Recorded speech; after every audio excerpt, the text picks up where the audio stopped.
প্রশ্নমালা 3-এর B 3 number যে ম্যাথগুলো আছে বোর্ড বইয়ের, এগুলো আমরা করব। দেখো 3-এর এ, একটি ত্রিভুজের দুইটা শীর্ষবিন্দু 2,7, 6,1 এবং এর ভর কেন্দ্রটা দেওয়া আছে 6,4। তৃতীয় শীর্ষবিন্দুটা নির্ণয় করতে বলছে। তো এখানে আমাদের সূত্র জানাই ছিল যে একটা ত্রিভুজের, আচ্ছা সূত্রটা আমি আরেকবার মনে করে দিচ্ছি। ধরো এরকম ছিল যে একটা ত্রিভুজ, এই ত্রিভুজের এ একটা বিন্দু, এটা যদি x1, y1 হয়, বি আর একটা বিন্দু সেটা হলো x2, y2, সি আর একটা বিন্দু সেটা হলো x3, y3। তাহলে এই ত্রিভুজটার ভর কেন্দ্র কাকে বলে? ভর কেন্দ্র কত হবে? ভর কেন্দ্র, এই ধরো তিনটা ত্রিভুজের যদি মধ্যমাকে আমরা যোগ করে দিই, তো এই মধ্যমা যেই বিন্দুতে ছেদ করে সেটা হচ্ছে ত্রিভুজের ভর কেন্দ্র। যেমনটা এই যে এটা হচ্ছে জি, মানে হলো ত্রিভুজের ভর কেন্দ্র। তো ত্রিভুজের ভর কেন্দ্র সূত্রটা কি? যদি তিনটা ত্রিভুজের হলো তিনটা শীর্ষবিন্দু যদি দেওয়া থাকে, এই শীর্ষবিন্দু ব্যবহার করে আমরা ভর কেন্দ্র নির্ণয় করতে পারি। তো এই সূত্রটা আমি আগে বলে দিয়েছিলাম, আমি আবার মনে করে দিচ্ছি যে এই ভর কেন্দ্র জি সমান লেখা যায় কি, জি তিনটারই তুমি হলো এখানে দুইটা পার্ট থাকবে, এক্স এর স্থানাঙ্ক আর একটা হচ্ছে ওয়াই স্থানাঙ্ক। আমি দুই ভাগে লিখলাম। তো দেখো এইটুকু হচ্ছে এক্স এর আর এইটুকু হচ্ছে ওয়াই। তো এক্স এর জন্য কি করবা? এক্স এর জন্য হচ্ছে তিনটারই এক্স এর যে ভ্যালুগুলো আছে এটা যোগ করবা, অর্থাৎ ভুজগুলো যোগ করবা। আমি যেটা বলতে যাচ্ছি যে ভর কেন্দ্রের এইটুকু অংশ হচ্ছে ভুজ আর এইটুকু অংশ হচ্ছে কোটি। তো ভুজ নির্ণয়ের জন্য আমরা কি করব? তাহলে তিনটা বিন্দুরই ভুজের যোগফল নেব। তার মানে হলো এখান থেকে x1, এখান থেকে x2, এখান থেকে x3। আমি এখানে লিখবো হচ্ছে x1 plus x2 plus x3 divided by 3। একইভাবে এখানে শুধু কি হবে? কোটি হবে, তার মানে y1 plus y2 plus y3। তো এখন খেয়াল করো এই কোশ্চেনটা কি বলছে, এখানে দুইটা বিন্দু দেওয়া আছে, আবার ভর কেন্দ্রটা দেওয়া আছে, বাকিটা নির্ণয় করতে হবে। তার মানে আমরা কি করব, যে ত্রিভুজের তৃতীয় নাম্বার যে শীর্ষ সেটা আমরা ধরে নেব হচ্ছে, আচ্ছা এখানে কি দেওয়া আছে সেটা লিখি। এইটুকু আমাদের আর কাজ নাই, এটা মিশে দিই। এখন যদি খেয়াল করো,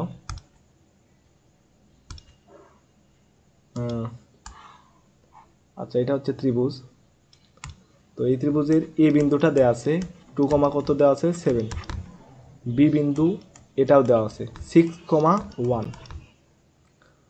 এরপরে সি 3 নাম্বার যে শীর্ষবিন্দু, এটা স্থানাঙ্ক দেওয়া নাই, তো এটা সমান আমরা ধরলাম হচ্ছে এক্স, ওয়াই ধরলাম, বা আলফা, বিটা ধরতে পারি। আচ্ছা আমি আলফা, বিটা ধরলাম, আলফা, বিটা। কিন্তু এটার যে ভর কেন্দ্র, ধরো এখানে কোনো একটা বিন্দু হবে, এই ভর কেন্দ্র স্থানাঙ্ক দিয়ে দিছে 6,4। তো কাজ কি আমাদের? এই 3 নাম্বার যে শীর্ষটা আছে এইটাকে খুঁজে বের করতে হবে। তো আমরা যেটা জানি যে ত্রিভুজের ভর কেন্দ্র এটা সমান কি লেখা যায়? আচ্ছা এটা দিয়েই দিছে এখানে 6,4, তিনটা শীর্ষের হচ্ছে ভুজগুলোকে যোগ করে দাও, 2 plus 6 plus alpha divided by 3। এই 2, 6 তারপর হচ্ছে আলফা ডিভাইডেড বাই 3 করে দিলাম। এরপরে কি করব? এখানে হচ্ছে ওয়াইয়ের যে মানে এখানে দেবো হচ্ছে কোটিগুলোর যোগফল, 7 plus 1 plus beta divided by 3। এখান থেকে তুমি কি লিখতে পারো? 2 প্লাস 6, তার মানে হলো এইটুকু যদি আমি আলাদা করে লিখি, এই ভুজ এখান থেকে ভুজ, তাহলে আমি কত লিখতে পারবো এখানে? 6 ইকুয়াল, আচ্ছা 6 ইকুয়াল কি লেখা যাবে? 6 ইকুয়াল 6 আর 2 8, উপরে হচ্ছে 8 প্লাস আলফা ডিভাইডেড বাই 3। তাহলে 8 প্লাস আলফা ইকুয়াল 18, অতএব আলফা ইকুয়াল কত হবে? 10। এ পাশে 4 ইকুয়াল লেখা যাবে হচ্ছে 7 প্লাস 1, তার মানে 8 প্লাস বিটা ডিভাইডেড বাই 3। তাহলে বিটা প্লাস 8 ইকুয়াল টু 12, অতএব বিটা ইকুয়াল কি লেখা যাবে? বিটা ইকুয়াল লেখা যাবে হচ্ছে 4। তার মানে আলফা বিটার ভ্যালু আমরা পেয়ে গেছি, মানে 3 নাম্বার শীর্ষ সেটা হলো কি সি বিন্দু স্থানাঙ্ক কত হবে? 10,4। এটাই হবে অ্যান্সার। দেখি অ্যান্সার কত দেওয়া আছে। অ্যান্সার হচ্ছে 10,4। আচ্ছা দেখো অঙ্কটা সহজ হলেও কতবার বোর্ড পরীক্ষায় আসছে, অনেক গুরুত্বপূর্ণ। এবং ইজি, একদম সিম্পল। আচ্ছা, পরবর্তী ম্যাথ, এটাও সেম টাইপ আগের মতোই। আগেরটা যদি বুঝে থাকো তাহলে এটা আর নতুন করে বোঝার কিছুই নাই। তো এখানে বলছে কি, একটা ত্রিভুজের শীর্ষবিন্দু স্থানাঙ্ক,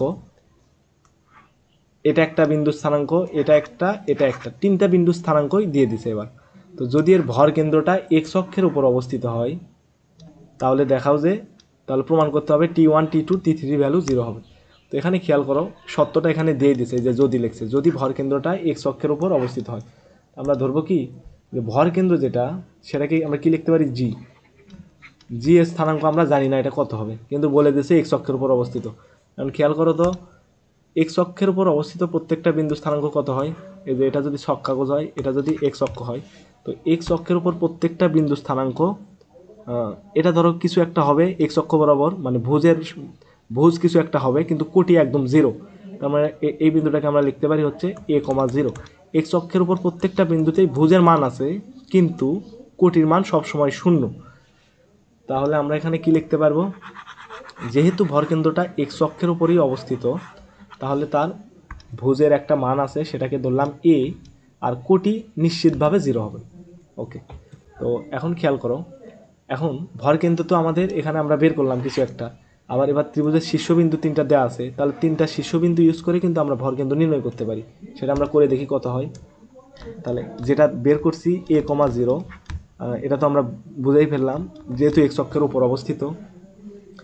এরপরে আমরা ওই 3টা বিন্দুর সাহায্যে ভরকেন্দ্র মানগুলো নির্ণয় করব। এখন দেখো, এখানে 2টা পার্ট আছে, তো আমাদের একটা পার্ট নিয়ে কাজ করলেই হয়, তুমি চাইলে 2টা নিয়ে করতে পারো, আমি 2টা দিয়ে করে দিচ্ছি। তো প্রথম ক্ষেত্রে কি করব, ভুজগুলোর সমষ্টি নেব, এই 3টা মানের সমষ্টি উপরে নিয়ে নিব। তাহলে যদিও এটা বেকার, কোনো কাজে আসবে না, a,t1 square plus a,t2 square a,t³ তার উপর স্কোয়ার ডিভাইডেড বাই 3। আর এই পাশে কি থাকবে, বাকিটা লেখো। তাহলে এই পাশে হচ্ছে এই 3টার সমষ্টি। তাহলে যদি লিখি 2a,t1 plus 2a,t2 plus 2a,t3 divided by 3। এখান থেকে কোটি হচ্ছে 0, আবার এখানেও কোটি হচ্ছে 0। কই কই খেলতে আমি নিয়ে যাচ্ছি, বেশিক্ষণ লাগবে, 30 মিনিট লাগবে, 30 মিনিট। 0 ইকুয়াল টু, তাহলে এই পাশে লিখতে পারি হচ্ছে 2a যদি কমন নেই, কি থাকবে এখানে, t1 plus t2 plus t3, আর নিচে আছে 3। এখান থেকে দেখো t1 plus t2 t3 equal to সরাসরি 0 লেখা যায়। এটাই দেখাতে বলছিল, প্রমাণিত বা সহিত। ওকে, পরবর্তী ম্যাথ। আচ্ছা, এই ম্যাথটা একটু খেয়াল করো, তাহলে এই অংশটা কিন্তু কাজেই লাগলো না, এইটা কোনো কাজেই লাগলো না, আমরা শুধু এই 0-র সাহায্যেই এই লাইনটা প্রমাণ করে ফেলছি। জাস্ট ভরকেন্দ্র নির্ণয় করছি, ভরকেন্দ্রের কোটি এই অংশটুকু নির্ণয় করলে কিন্তু পুরো ম্যাথটা হয়ে যাচ্ছে। এরকম কিন্তু বোর্ড কোশ্চেনে বারবার আসছে, বেশ কয়েকবার। এবারে 3 নাম্বার ম্যাথ। এবিসি ত্রিভুজের শীর্ষত্রয় 3টা শীর্ষবিন্দু দেওয়া আছে। এবিসি ত্রিভুজের ভরকেন্দ্র যদি জি হয়, তাহলে জিবিসি ত্রিভুজের জিডি মধ্যমার দৈর্ঘ্য নির্ণয় করো। আচ্ছা, এটা বোর্ড পরীক্ষার জন্য কম গুরুত্বপূর্ণ, একবার প্রকৌশল বিশ্ববিদ্যালয়ে ভর্তি পরীক্ষা আসছিল। তো দেখো এটা কিভাবে করব। এবিসি একটা ত্রিভুজ, এখানে বলে দিয়েছে কি এবিসি ত্রিভুজের শীর্ষ দেওয়া আছে, তাহলে এবিসি একটা ত্রিভুজ নিই এবং তার 3টা শীর্ষের মান আগে আমরা বসাই। এবিসি একটা ত্রিভুজ আঁকাবো, তার 3টা শীর্ষবিন্দু আমরা, আচ্ছা ত্রিভুজটা একটু বড় করে আঁকলাম। এটা হলো এবিসি ত্রিভুজ, এ বি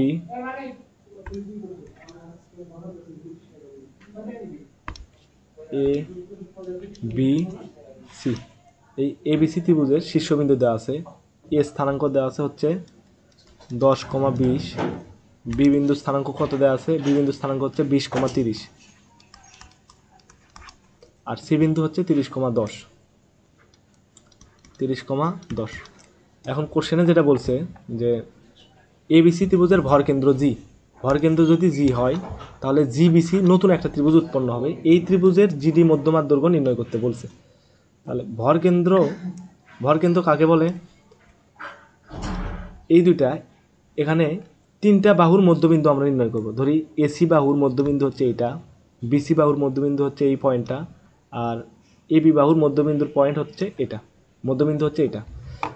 এখন এখানে ভরকেন্দ্র কোনটা? যদি তিনটা বাহু এখন আমরা যোগ করে দেই, তিনটা বাহু বলতে একটা শীর্ষবিন্দু আর এই মধ্যবিন্দু যদি যোগ করি, এই একটা করলাম, এখান থেকে একটা, আর তৃতীয় যে রেখাটা এটা কিন্তু অটোমেটিক এই বিন্দু দিয়েই ক্রস করবে। তাহলে এই যে নতুন একটা বিন্দু উৎপন্ন হলো, এটাই হচ্ছে এই ত্রিভুজের ভরকেন্দ্র জি। এখন খেয়াল করো কোশ্চেনে যেটা বলছে, এখানে একটা নতুন ত্রিভুজ উৎপন্ন হয়েছে, সেই ত্রিভুজের নাম কি? এই যে জিবিসি ত্রিভুজটাকে আমাকে এখান থেকে খুঁজে বের করতে বলছে। জি বি সি, অর্থাৎ এই ত্রিভুজটা নিয়ে কাজ করা লাগবে আমাদের, কারণ বাকি ত্রিভুজ লাগবে না।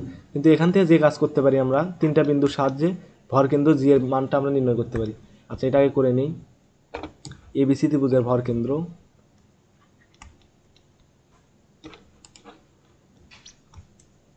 এ বি সি, ত্রিভুজ এবিসি এর ভরকেন্দ্র সেটা কি? জি। জি সমান কি লিখবো? এখন সবগুলো যোগ করে দিই। তাহলে যদি একটু সংক্ষেপে করি, 20 আর 10 30, 30 আর 30 60, এবং 60কে যদি 3 দ্বারা ভাগ দিই তাহলে কত আসে? 20। 20 কমা, এরপরে 30 আর 20 50, 50 আর 10 60, তাহলে এটাও 20 আসবে। 60কে যদি 3 দ্বারা ভাগ দিই তাহলে 20 আসবে। এই এখন আমরা ভরকেন্দ্র স্থানাঙ্কটা পেয়ে গেলাম। এখান থেকে ভরকেন্দ্র জি এর স্থানাঙ্কটা আমরা পাইছি। বাকি কাজগুলো এখন করতে হবে। তো জি এর স্থানাঙ্ক হচ্ছে 20,20। এখন খেয়াল করো কোশ্চেনে যেটা বলছে জিবিসি ত্রিভুজ, এই ত্রিভুজটার একটা মধ্যমা সেটা হচ্ছে জিডি, এই মধ্যমার দৈর্ঘ্য নির্ণয় করতে বলছে। তাহলে জিবিসি ত্রিভুজ বাদে আমরা সব কিছু মুছে দিতে পারি। জিবিসি ত্রিভুজ কোনটা? এই যে জি বি সি, এই ত্রিভুজটা আমাদের লাগবে, বাকিটা আমার দরকার নাই, এগুলো আমরা মুছে দিতে পারি। আচ্ছা, বাকিগুলো দরকার নাই।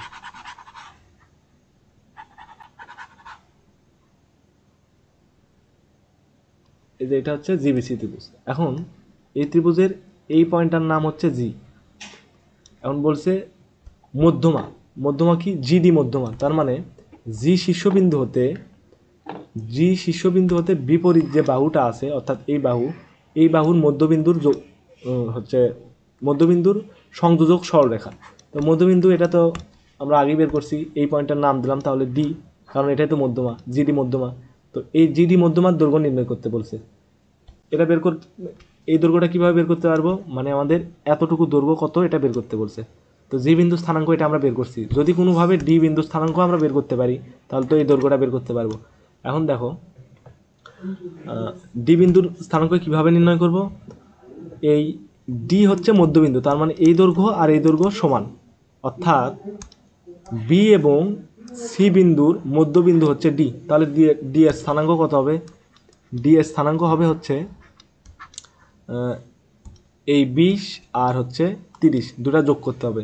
20 30 50, তাহলে 50 ডিভাইডেড বাই 2, এরপরে 40 ডিভাইডেড বাই 2। ডি বিন্দু স্থানাঙ্ক আসবে 25,20। এখন আমরা কি কি পেলাম এখান থেকে? ডি বিন্দু স্থানাঙ্কও পেয়ে গেছি, জি বিন্দু স্থানাঙ্কও পেয়ে গেছি। এখন এই দুটার মধ্যবর্তী দূরত্ব কত এটা নির্ণয় করতে হবে। তাহলে চলো দূরত্ব নির্ণয় করি। GD equal to root over 25 minus 20 তার উপরে স্কোয়ার প্লাস 20 মাইনাস 20 তার উপরে স্কোয়ার। তাহলে এখান থেকে কত হবে? 5। জিডি ইকুয়াল টু 5, এইটুক 0, আর এখান থেকে থাকবে হচ্ছে 5, 5-এর উপর স্কোয়ার, আর রুট কেটে গেলে 5 একক। এটাই অ্যান্সার। তার পরবর্তী ম্যাথ ডি নাম্বার। এবিসি ত্রিভুজের বিসি সিএ এবি এর মধ্যবিন্দু দেওয়া আছে। এবিসি শীর্ষস্তরের স্থানাঙ্ক নির্ণয় করো। আমরা একটা ত্রিভুজ আছে, ত্রিভুজের এবার শীর্ষের স্থানাঙ্কই বের করতে বলছে। দেয়া আছে কি, দেয়া আছে মধ্যবিন্দু স্থানাঙ্কগুলো। তাহলে মধ্যবিন্দু স্থানাঙ্কগুলোকে কোনোভাবে ব্যবহার করে আমাদের বাকি তিনটা শীর্ষ এটা নির্ণয় করতে হবে। তাহলে একটা ত্রিভুজ আমরা প্রথমে আঁকাই, একটা ত্রিভুজ নেই। তো এটা একটা হচ্ছে ত্রিভুজ। এখন দেখো এই ত্রিভুজের এবার হচ্ছে মধ্যবিন্দু স্থানাঙ্কগুলো দিয়ে দিছে। আমরা ধরলাম এই ত্রিভুজের, আচ্ছা এখানে কি, ত্রিভুজের শীর্ষগুলো ডিফাইন করে দিচ্ছে এ বি সি দিয়ে। তাহলে আমি লিখি, এটা হচ্ছে এ বিন্দু, এটা হলো বি বিন্দু, আর এটা হচ্ছে সি বিন্দু।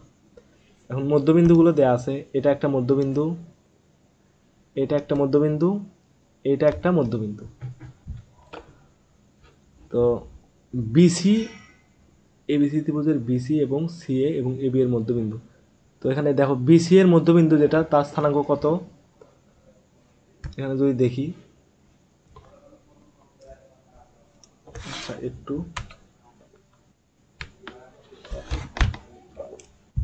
তো বিসি এর মধ্যবিন্দু স্থানাঙ্ক দেওয়া আছে 2,4।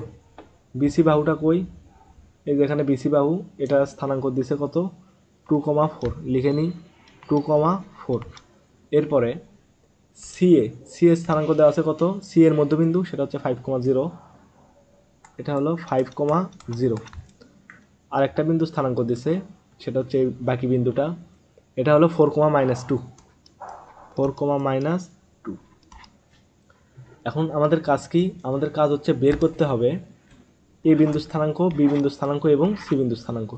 এখন খেয়াল করো, এখানে যদি এই তিনটা শীর্ষর যে কোনো একটা শীর্ষ আমাদের দেয়া থাকতো তাহলে কিন্তু আমরা ইজিলি বের করতে পারতাম। কিভাবে, সাপোজ এখানে আমাদের সি স্থানাঙ্ক দেওয়া আছে, তখন সি স্থানাঙ্ক আর এই স্থানাঙ্ক ব্যবহার করে আমরা বি বের করতে পারতাম। এরপরে এই বি আর হচ্ছে এই স্থানাঙ্কটা দুইটা ব্যবহার করে এ বের করতে পারতাম।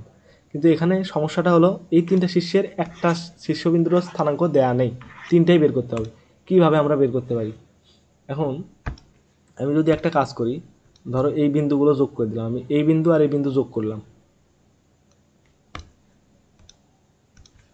এই বিন্দুগুলো যোগ করলাম। তো এই মধ্যবিন্দুগুলো যদি আমরা যোগ করি, তাহলে এই যে এখানে একটা, এই রেখাগুলো চারটা বাহু দ্বারা যে আবদ্ধ একটা এ বি সি, আচ্ছা এখানে কিন্তু একটা হচ্ছে সামান্তরিক বা রম্বস তৈরি, এটা রম্বস হবে, হ্যাঁ সামান্তরিক নাকি রম্বস, আচ্ছা এটা সামান্তরিক হবে, রম্বসও হতে পারে, সমস্যা নাই, কারণ রম্বসও তো এক প্রকার সামান্তরিক। তো এখানে এই দুইটা বিন্দু ব্যবহার করে আমরা কিন্তু এই মধ্যবিন্দুটা বের করতে পারি। কিভাবে, দেখো এটা যদি আমি যোগ করি, আবার এই দুইটা বিন্দু যোগ করলাম, আচ্ছা অন্য কালি নিই, লাল কালি নিলাম।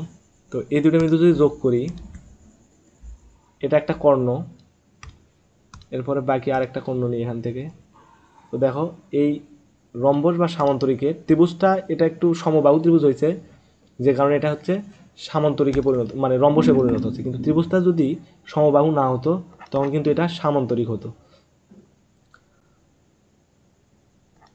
এখন খেয়াল করো, এই ত্রিভুজের এই সামান্তরিকের কর্ণ দুইটা সমান ভাগে বিভক্ত হবে, অর্থাৎ এই যে দৈর্ঘ্যটা আছে আর এই দৈর্ঘ্য এই বিন্দু দ্বারা সমানভাবে বিভক্ত হয়েছে।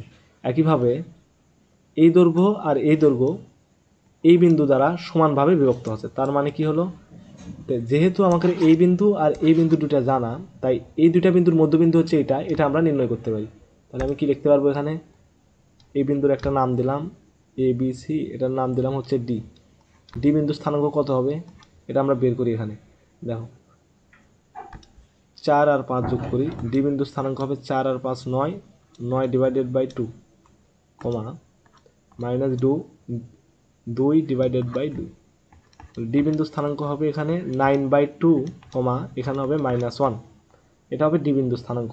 তাহলে আমি লিখি এখানে 9/2, কমা -1।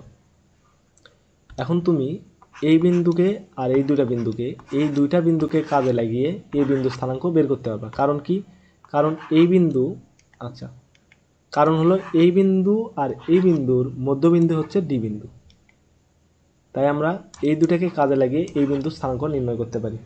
তাহলে আমি একটা কাজ করি, এ বিন্দুর স্থানাঙ্ক ধরে নিলাম আলফা কমা বিটা।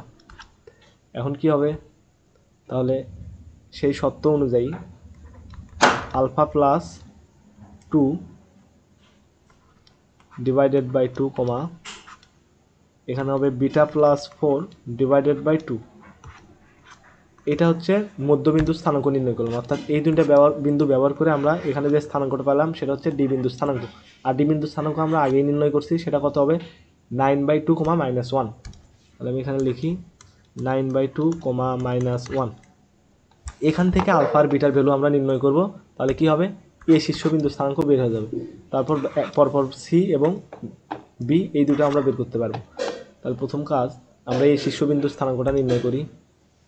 তাহলে দেখো এখানে alpha plus 2 divided by 2 equal to 9/2, 2 2 কাটা। তাহলে আলফার ভ্যালু কত আসবে, এখানে আলফার ভ্যালু আসবে হচ্ছে 7। একইভাবে এখানে beta plus 4 divided by 2 equal to -1, তার মানে বিটা প্লাস 4 ইকুয়াল হবে -2। আর বিটার ভ্যালু কত আসবে, বিটার ভ্যালু আসবে -6, তার মানে 7 কমা -6। একটা শীর্ষবিন্দু স্থানাঙ্ক আমরা পেয়ে গেছি। এই শীর্ষবিন্দু স্থানাঙ্ক কত হচ্ছে 7 কমা -6। এখন দেখি এটা মিলছে কিনা। হ্যাঁ, 7 কমা -6 একটা বিন্দু আমরা পেয়ে গেছি। এখন দেখো বাকি বি আর সি এই দুটা তোমাদের কাজ, এটা তোমরা করার পর মিলে নেবা। কিভাবে করবা, ঠিক সেম প্রসেস। এখন আমাদের কাজ কি, আমরা সিটা যদি বের করতে চাই তাহলে দেখো সি এবং এ এই দুইটা বিন্দুর মধ্যবিন্দুটা আমাদের জানাই আছে। তার মানে এই দুইটা বিন্দুকে কাজে লাগিয়ে এই সি বিন্দুটা বের করে নিবা। এরপর যখন সি পাওয়া যাবে তখন সি আর এই বিন্দু, এই দুইটা বিন্দু কাজে লাগিয়ে বি বিন্দুটা বের করে নেব। আচ্ছা, 4 নাম্বার ম্যাথ। এবিসিডি রম্বসের একটা রম্বস বলছে, এই রম্বসের এ সি, তার মানে দুইটা শীর্ষ। আচ্ছা, এবিসিডি রম্বসের এ সি এবং বি শীর্ষ এক্স অক্ষের উপর অবস্থিত। বি এবং ডি শীর্ষ দ্বয় স্থানাঙ্ক নির্ণয় করো, প্রমাণ করো যে রম্বসটি বর্গ নয়। এবং আচ্ছা দেখি, তাহলে যেহেতু বলে দিয়েছে রম্বস, তাহলে একটা রম্বস আঁকি আমরা।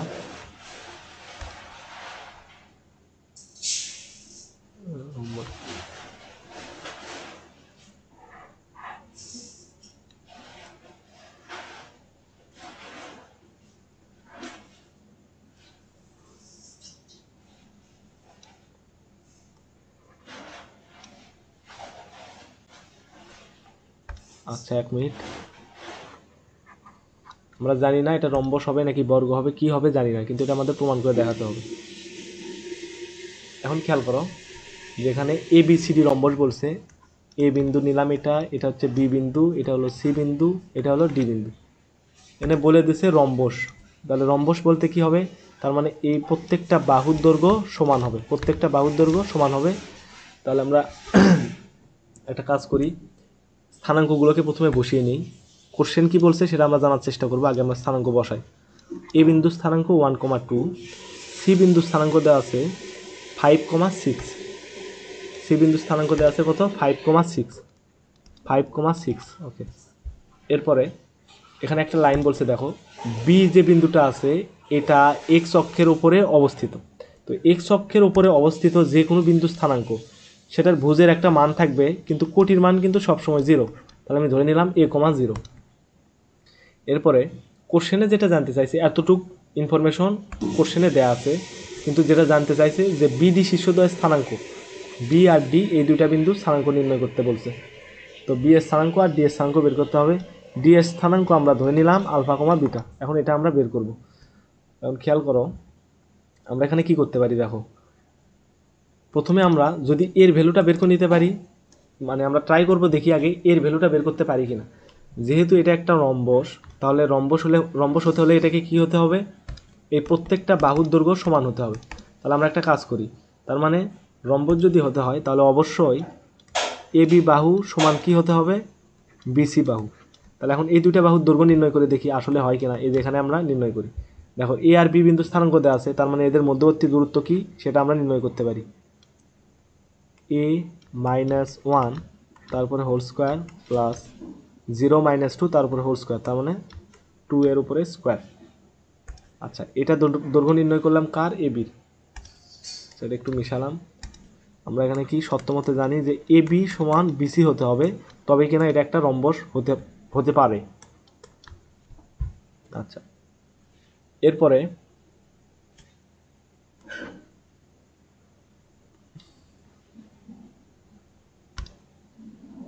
এই দুইটা বিন্দুর মধ্যবর্তী দূরত্ব নির্ণয় করব। তাহলে কি হবে এখানে? a - 5 তার উপরে স্কোয়ার প্লাস 6 - 0 তার মানে 6 এর উপরে স্কোয়ার। উভয় পাশ থেকে যদি রুট তুলে দেই, উভয় পাশে বর্গ করে দিলাম, এখন ভাঙাও। তাহলে এখানে কি আসবে? a square minus 2a plus 1 plus 4 equal, এখানে আসবে হচ্ছে a স্কোয়ার মাইনাস 10a, হ্যাঁ, 2ab, 2 × 5 10 × a, আর প্লাস এখানে থাকবে হচ্ছে 25, আর এখানে থাকবে হচ্ছে 36। তাহলে দেখো উভয় পার্শ্ব থেকে এ স্কোয়ার কাটা, ওকে। এখানে কি থাকে? -2a প্লাস 5, আর এ পাশে কি থাকবে? এ পাশে থাকবে হচ্ছে -10a, 25 আর 36 যদি যোগ করি কত হয়? তাহলে ধরো 35 আর 30 30 60 61, ওকে, 61। এরপরে সবগুলোকে যদি এক পাশে নিয়ে আসি, তাহলে এখানে থাকবে 8a, আর এই পাশের কত থাকবে? 61 থেকে যদি 5 বিয়োগ করি তাহলে থাকবে হচ্ছে 56, তাই না? 56। এখান থেকে এর ভ্যালুটা আমরা বের করে নিলাম। এর ভ্যালু কত থাকবে? 27 × 56, তাহলে এর ভ্যালু হচ্ছে 7। এর ভ্যালুটা আমরা পেয়ে গেছি 7। এর ভ্যালু পাইলাম, তার মানে কি দেখো, আমরা কিন্তু বি বিন্দুর স্থানাঙ্ক যেটা সেটা বের করে ফেলছি। বি বিন্দুর স্থানাঙ্ক কত হবে? এর ভ্যালু যদি 7 হয় তাহলে 7, আর এটা তো বের করে আছে 0, 7,0, তার মানে বির ভ্যালু 7,0। ওকে, তাহলে এখানে বি ইকুয়াল টু, অতএব বি বিন্দুর স্থানাঙ্ক আমরা কত পাইলাম? 7,0। এখন কি কাজ? এখন কাজ হচ্ছে ডি বিন্দুর স্থানাঙ্ক বের করা। এখন দেখো, যেহেতু বি বিন্দুর স্থানাঙ্ক পেয়ে গেছি আমরা, আমি এটাকে মিশে দিলাম, এটা বের করছি আমি 7, তাহলে বসালাম 7,0। এখন লাভ কি হলো দেখো, এই ত্রিভুজের এই বিন্দু আর এই বিন্দু জানা, এটা 1,2, এটা 5,6, তাহলে এই রেখাটা মধ্যবিন্দু যেটা সেটা নির্ণয় করতে পারবো, অর্থাৎ কর্ণদ্বয়ের ছেদবিন্দু যেটা সেটা নির্ণয় করতে পারবো। তাহলে সেটা যদি নির্ণয় করতে পারি, আচ্ছা আমি প্রথমে কর্ণ দুটা যোগ করে দিই। এই একটা কর্ণ, এই বাকি আর একটা কর্ণ। তো রম্বস হোক কিংবা রম্বস, আয়তক্ষেত্র, বর্গক্ষেত্র কিংবা সামান্তরিক, এদের কর্ণদ্বয় কিন্তু এদের যে বিন্দুতে ছেদ করে সমান দুই ভাগে বিভক্ত করে দেয়। অর্থাৎ এই পুরো কর্ণটাকে এই ছেদবিন্দু সমান দুই ভাগে ভাগ করছে। আবার বাকি যে কর্ণটা আছে, এই পুরো কর্ণটাকে এই ছেদবিন্দু সমান দুই ভাগে ভাগ করছে। তার মানে বি এবং বি বিন্দুর মধ্যবিন্দু হচ্ছে এই যে এটা আমরা ধরে নিলাম হচ্ছে ই। ই বিন্দুর স্থানাঙ্ক আমরা বের করতে পারি কার সাহায্যে? বি বিন্দু আর এ বিন্দু আর হচ্ছে সি বিন্দুর সাহায্যে আমরা ই বিন্দুটাকে বের করতে পারি। তাহলে বের করি। আচ্ছা, এখানেই করলাম, জায়গা যেহেতু শর্ট। ই ইকুয়াল, আচ্ছা ই সমতুল, এটা কি হবে? 5 আর 6, একটু সংক্ষেপে করি। তাহলে আমাদের কাজ হচ্ছে এই 1 আর এটা যোগ করলাম, 5 আর 1 6, এটাকে যদি 2 দ্বারা ভাগ দিই তাহলে 3, 6 আর 2, এটা হচ্ছে 8, 8কে 2 দ্বারা ভাগ করলে 4, তার মানে 3,4। তার মানে ই এর ভ্যালু কত পাইলাম আমি? 3,4। এখন দেখো বের করতে হবে কি ডি এর মান। আমরা একটা কাজ করি, এই দুইটা বিন্দুর সাহায্যে আমরা ই কে নির্ণয় করব। তো ই তো আমরা নির্ণয় করছি অলরেডি। ই এর ভ্যালু কত পাইছি? ই এর ভ্যালু পাইছি হচ্ছে 3,4। তো এটা আরেকভাবে নির্ণয় করা যায়। কিভাবে? এই যে এই দুইটা বিন্দুর সাহায্যে, কারণ এই দুইটা বিন্দুর মধ্যবিন্দু হচ্ছে ই। তাহলে কি করব? 7 + α / 2। এই যে 7 + α / 2 লিখি, 7 + α / 2, কমা, এরপরে বিটা +0, তার মানে বিটা / 2। এবার কত আসবে দেখো এখানে। আচ্ছা, উপরে করলাম একটু। তাহলে 7 + α / 2 = যদি 3 হয়, এখানে আলফা সমান কত লেখা যাবে?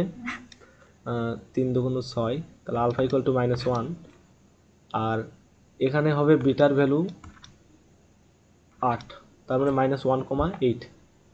এই যে এটা হচ্ছে অ্যান্সার, -1,8। এখন এই 4 নাম্বারের এ নাম্বার তো আমরা শেষ করলাম। বি আর সি এই দুইটা ম্যাথ নর্মাল ওয়েতে করা যায়, কিন্তু আমরা এটা করব কখন? সরলরেখার বাকি যে চ্যাপ্টার ই এফ করার পর তখন আমরা এই বাকি দুইটা ম্যাথ এবং এই চ্যাপ্টারের বাকি যে ম্যাথগুলো আছে এগুলো সমাধান করে দেবো। মানে তখন আর নতুন করে সমাধান করার কোনো প্রয়োজন নেই, ই আর এফ করলে এই ম্যাথগুলো আর করার কোনো দরকার নেই। আচ্ছা।